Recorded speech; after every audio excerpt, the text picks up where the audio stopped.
Hello guys, ഇന്ന് നമ്മൾ ഉണ്ടാക്കാൻ പോകുന്നത് ഒരു റാവുത്തർ ബിരിയാണിയാണ്. അപ്പോൾ നമ്മൾ ഫസ്റ്റ് പാൻ വെച്ച് ഓയിൽ ഒഴിച്ചു, അതുപോലെ നെയ്യ്, പിന്നെ ഒരു കഷ്ണം പട്ട, ഗ്രാമ്പൂ, പിന്നെ നമ്മളിതിലോട്ട് ഒരു 3 സവാള നൈസായി അരിഞ്ഞത് ഇട്ടിട്ടുണ്ട്. അത് നന്നായിട്ട് വഴറ്റിയെടുക്കുക.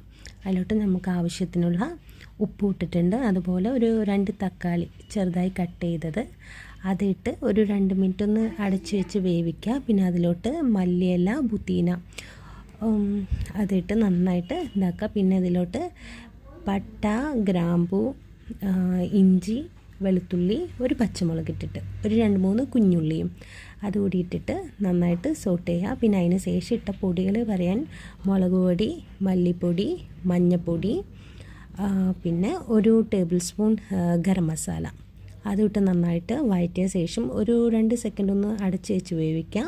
പിന്നെ അതിലോട്ട് നമ്മൾ ചിക്കനാണ് ആഡ് ചെയ്യുന്നത്. ചിക്കൻ ഇട്ട ശേഷം ഒരു 2-3 മിനിറ്റ് അടച്ചു വെച്ചിട്ട് തന്നെ വേവിക്കാം. ചിക്കൻ ഒരു അത്യാവശ്യം വെന്ത ശേഷം നമ്മൾ ഇവിടെ ഒരു കപ്പാണ് അരി എടുക്കണം. അപ്പോൾ 2 കപ്പ് വെള്ളം ഒഴിച്ചിട്ടുണ്ട്. എന്നിട്ട് നമ്മളത് നന്നായിട്ട് തിളയ്ക്കണം. ആ ടൈമിൽ തന്നെ നമുക്ക് ഉപ്പ് വേണമെന്നുണ്ടെങ്കിൽ ഉപ്പ് ആഡ് ചെയ്യുക. നമുക്ക് ചെക്ക് ചെയ്ത ശേഷം അതിനുശേഷം അടച്ചു വെച്ചിട്ട് വേവിക്കാം. പിന്നെ നമ്മൾ അരിയൊക്കെ നല്ല കഴുകി മാറ്റി വെച്ചിട്ടുണ്ടായിരുന്നു. അപ്പോൾ നമ്മളിവിടെ റോസിൻ്റെ ബിരിയാണി അരിയാണ് എടുത്തിരിക്കുന്നത്.